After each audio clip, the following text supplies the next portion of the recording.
Clark in transition. Clark, oh, what a look. And Hull lays it in. The stage was set for a historic showdown, Caitlin Clark versus Paige Bueckers.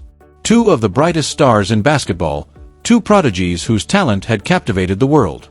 Fans, analysts, and casual observers alike were waiting for this ultimate clash of skill, heart, and sheer will. Paige versus Caitlin, and, it takes the entire team to win a basketball game. But when they finally faced off, Clark didn't just win, she dominated. In only 25 minutes, coming off an injury and with limited minutes on the clock, she delivered a performance that will be remembered in WNBA history. Every move, every shot, every moment screamed greatness. All eyes on Iowa and Caitlin Clark looking to cement her legacy with a championship this week. The result left the basketball world in awe. 64 points in just one half. A pass so perfect it stopped the game. How can a player etch their name in history in a single half without even going full throttle? This wasn't just a game, it was a statement. To understand why it mattered so much, we need to rewind and explore the history between these two incredible talents. But I think the biggest thing about her is she competes, and she's just a winner. She wants to win at all costs.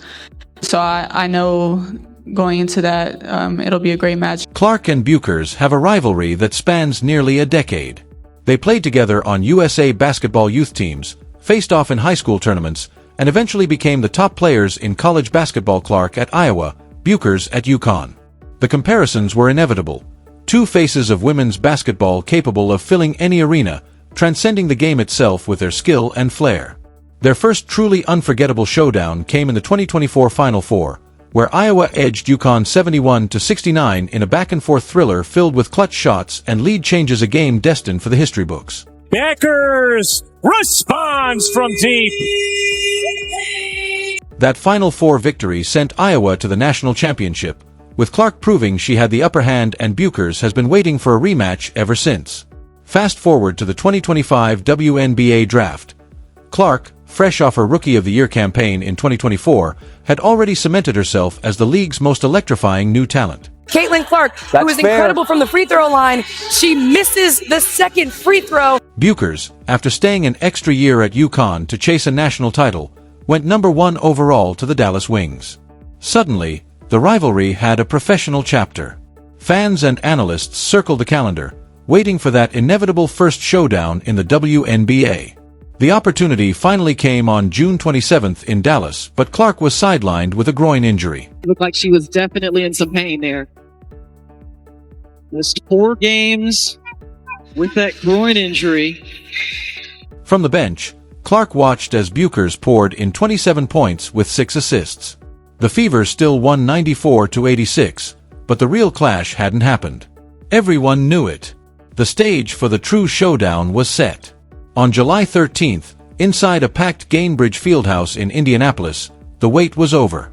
Fever head coach Stephanie White understood the gravity of the matchup before tip-off, comparing Clark versus Bueckers to the legendary battles between Cheryl Swoops and Lisa Leslie, rivalries that had defined the early years of the WNBA. Before becoming one of the most electrifying players in WNBA history, Cheryl Swoops was a sensation on the college stage. White explained that watching Swoops and Leslie play planted the seeds for what the league could become, and now, more than 2 decades later, a new generation had its own version of that rivalry. Everybody wants to see star players go at it, White told reporters. Think about who tunes in to watch LeBron and Steph. It's those kinds of matchups. The atmosphere inside Gainbridge Fieldhouse was electric. Fans had traveled from Iowa and Minnesota, the home states of Clark and Bueckers. College jerseys mixed with WNBA gear in the stands. This wasn't a regular season game, it was an event. From the opening tip, both stars delivered. Within 2 minutes, Clark made her presence felt defensively, reading Bueckers like an open book. She stepped in for a steal, pushed the pace, and finished through contact, igniting the crowd. Clark doesn't just score, she creates chaos, turning defense into offense in an instant. Bueckers, however, would not be intimidated. Moments later, she rose from 29 feet, swishing a three-pointer over Clark's outstretched hand. The Dallas bench erupted. The first quarter was everything fans had hoped for. 7 points and 2 assists each, with both players trading buckets, highlights, and moments that reminded everyone why they are the future of the sport. But the second quarter was when everything changed. Something clicked for the Fever. Clark became a floor general like few the league has ever seen. Arie McDonald hit a three-pointer 33 seconds in to give Indiana the lead, and from there, the Dallas defense seemed powerless. Every cut was open, every pass precise, every screen devastating. At the center of it all was Caitlin Clark. Clark trying to force the action, banks it in for the nation's leading scorer, Caitlin Clark. Clark was orchestrating the offense like a maestro conducting a symphony. But then came the pass that stopped the entire arena. After a defensive block, Aaliyah Boston, Indiana's all-star center, grabbed the rebound and immediately pushed the ball up court. Clark was already sprinting, anticipating the play before anyone else. Boston fed her near half court, and what happened next was pure basketball poetry. Sophie Cunningham streaked down the right side, with a Dallas defender between her and Clark. Any ordinary player would have slowed down and set up the half-court offense. Clark is not ordinary. She unleashed a full-court dart, a touchdown pass that soared over the defender's fingertips and landed perfectly in Cunningham's hands in stride. Cunningham finished untouched at the rim. The announcers lost their minds. "Beautifully done," one said. "Touchdown. Fever." That single play captured everything that makes Clark special. Vision no one else sees, confidence no one else attempts, and skill that leaves even professional broadcasters searching for words. Indiana scored 36 points in the second quarter alone, 16 of 21 shooting, 76% from the field. Dallas had no answers. Traps, switches, defensive schemes, nothing worked. Every time they thought they had the fever figured out, Clark made another impossible read and found an open teammate for an easy bucket. Connects! The first logo bomb of the season from Caitlin Clark. By halftime, Indiana led by 18 points. Having scored 64 in the first half, the most any WNBA team had scored in a single half all season. And Caitlin Clark had only played about 20 minutes. The numbers she put up were historic. In just 25 minutes, she finished with 14 points, 13 assists, and 5 steals. On their own, impressive, but in the context of WNBA history, they're mind-blowing. Clark became only the 5th player ever to record multiple games with at least 10 points, 10 assists, and 5 steals. Pause and let that sink in. The WNBA has been around since 1997, thousands of games played, hundreds of All-Stars, and only 5 players have managed this specific combination more than once. Clark, in her second professional season, not only joined that elite club, she owns a record no one else has ever matched. Twice in her career, she's recorded at least 14 points, 13 assists, and 5 steals in a single game. And it doesn't stop there. She also became the fastest guard in WNBA history to reach 100 assists in a season and the fastest to 200 points and 100 assists. Every time she steps on the floor, she rewrites the record books, doing things that have literally never been done before. Caitlin Clark isn't just playing the game, she's redefining it. Clark working on the rookie, Clark on the drive, hang, shot too strong, there's Howard to clean up. And Clark working off the ball. Clark did something no one else in a WNBA jersey has done, and she did it on a minutes restriction, just 3 games back from injury.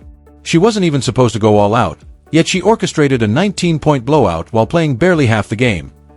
The Fever finished with 30 assists on 40 made baskets, elite ball movement by any standard. 5 players scored in double figures. Kelsey Mitchell with 20 points, Natasha Howard added 18, Aaliyah Boston had 17, and Sophie Cunningham came off the bench for 13. This was a complete team effort. But everyone in the building and watching at home knew who made it all possible. Clark was the engine. She created open shots, made defenders a step slow, and turned a solid team into a championship-caliber one. 14 points, 13 assists, 5 steals, 25 minutes. History. And let's be clear, this isn't about diminishing Bueckers. As a rookie, she was phenomenal. She finished with 21 points on 9 of 15 shooting, added 4 rebounds and 4 assists, and extended her streak of double-digit scoring games to start her career to 17. Only 3 players in WNBA history, Aya Wilson, Candace Parker, and Natalie Williams, have had longer streaks. Bueckers showed why the Wings built their franchise around her. Bueckers is going, oh my goodness, I'm taking this to the hole without hesitation. Bueckers has a smooth, almost unfair game. Her pull-up jumper is pure, and she can get to her spots regardless of the defender. In the first half, she stole the ball from Clark and went coast to coast for an and one finish. Fearless, unstoppable, and unshaken by the moment. But here's the difference between this season's Bueckers and this season's Clark. Clark makes everyone around her better in ways few players ever can. The Fever without Clark are good. The Fever with Clark are title contenders. She creates open shots, elevates teammates, and orchestrates chaos perfectly. Bueckers will get there. Her basketball IQ is off the charts, but in July 2025, Clark is operating on another level. Fever coach Stephanie White explained it perfectly. When you play someone with a really high IQ and they maintain their flow no matter what, it's tough. That's the difference between good players and great players. The game was full of beautiful moments. The first quarter steal, Clark reading the passing lane and going coast to coast with pure instinct. The deep three in the second quarter, her first from long range after a shooting slump.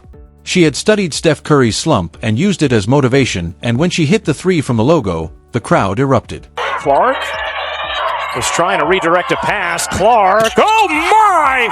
From Schenectady! Clark. You could see the relief and confidence wash over her face. The shot was back. Later, in the third quarter, Clark posted up something she rarely does against George Quinterly. She backed her down, pump-faked, and hit a beautiful turnaround jumper. The announcers were stunned. "She's adding to the bag," one said. That's what makes Clark so dangerous. Just when you think you figure her out, she shows you something new. The highlight reel didn't stop there. A rejection at the rim followed by a flick-ahead pass in transition, a one-handed bounce pass through traffic to Mitchell for a wide-open three, and a chain of extra passes ending in an uncontested layup. This was basketball at its highest level, the kind of performance that makes you fall in love with the sport all over again. Clark, step back. She's comfortable already. 2 points to go. Every possession felt like a highlight. Every sequence was something you needed to remember. But beyond the spectacle, what does this game mean for the WNBA? First, the Clark-Bueckers rivalry is very real, and it's going to be captivating for the next decade. Even though the final score was lopsided and Indiana dominated 3 quarters, the individual matchup delivered exactly the kind of entertainment this league needs. These two have history, mutual respect, and contrasting styles that make every minute they share on the court thrilling. They will trade wins over the years, create instant classics, and push each other to heights neither could reach alone. Caitlin, and she has officially moved on up in the record books, folks. This is the kind of star power rivalry that has turned leagues into global phenomena. Magic versus Bird, Jordan versus everyone, LeBron versus the field. Now the WNBA has its own, Clark versus Bueckers. If this first professional meeting is any indication, something special is unfolding. Second, Caitlin Clark has officially separated herself from the pack. She's not just the best young guard in the league, she's making a legitimate case for being the best point guard in the WNBA, period. Her vision is unmatched. Her playmaking borders on supernatural. She elevates everyone around her. Her clutch gene activates exactly when her team needs it most. And she's still only in her second season. The scary part? She's still improving. If this is Clark at 80%, what does 100% look like? Third, the Indiana Fever are legitimate championship contenders when everyone contributes the way they did in this game. With Clark orchestrating the offense, they're a team that no opponent can take lightly. Clark, pull up three. You bet. To the first offensive possession for Indiana. Clark's ability to distribute the ball makes her nearly impossible to defend. Send help defenders, and she finds the open shooter. Stay home on the perimeter, and she beats you off the dribble. It's a choose-your-poison situation few teams can handle consistently. When the Fever get 5 players in double figures, when the ball moves with precision, and when Clark is conducting the offense like a maestro, they are nearly unstoppable. Every other team in the WNBA should be worried. Clark has made her statement, but the challenge is far from over. Bueckers showed flashes of brilliance, but on this night, it wasn't enough. The Fever are on a mission, and with Clark leading the charge, they might be untouchable. The next chapter in this rivalry is waiting to be written, and it could reshape the balance of power in women's basketball forever. The clock is ticking.